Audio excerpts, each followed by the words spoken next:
Maëlle, 23 ans, a été victime d'un guet-apens homophobe en avril dernier. Son agresseur, un homme rencontré sur l'application Grindr, a mis Maëlle en confiance pour obtenir un rendez-vous chez lui. À peine rentré, l'individu le menace et tente de lui extorquer de l'argent. Moi j'étais à ce moment-là, j'étais immobilisé, je ne comprenais pas trop ce qui se passait. Il a commencé à me dire qu'est-ce que dirait ton frère. Tu vois toutes les vidéos, les interviews que tu fais sur les réseaux sociaux, ta carrière elle est foutue. Et puis à un moment je dis mais qu'est-ce que tu veux, enfin je comprends pas, moi j'étais en stress, je comprenais pas.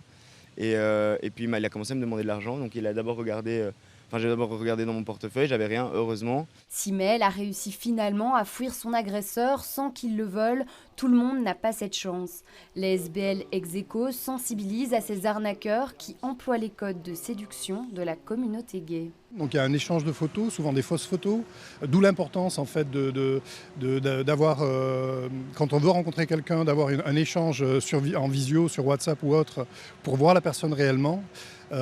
Et pour échanger un téléphone, ce téléphone qu'on pourra donner également à un copain, une personne de confiance, pour lui dire je vais à telle adresse. On envoie ce signal à la personne qu'on va rencontrer qu'on a pris des précautions. Depuis juin, un message sur l'application Grindr renvoie vers les conseils de sécurité de l'ASBL.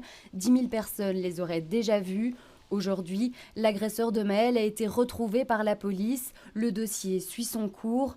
L'étudiant a témoigné de son expérience sur ses réseaux sociaux vendredi dernier et veut que son récit serve. Je trouve ça important maintenant de témoigner, de sensibiliser, et de juste dire que les gens qui peuvent vivre ça ne sont pas seuls et que c'est important d'en parler, d'aller porter plainte, faut pas, c'est pas normal en fait, c'est pas normal et faut pas culpabiliser par rapport à ce qui est vécu. Faut pas s'empêcher de faire ce qu'on a envie de faire. Cet été, au minimum une dizaine de cas de guet-apens homophobes ont été recensés à Bruxelles.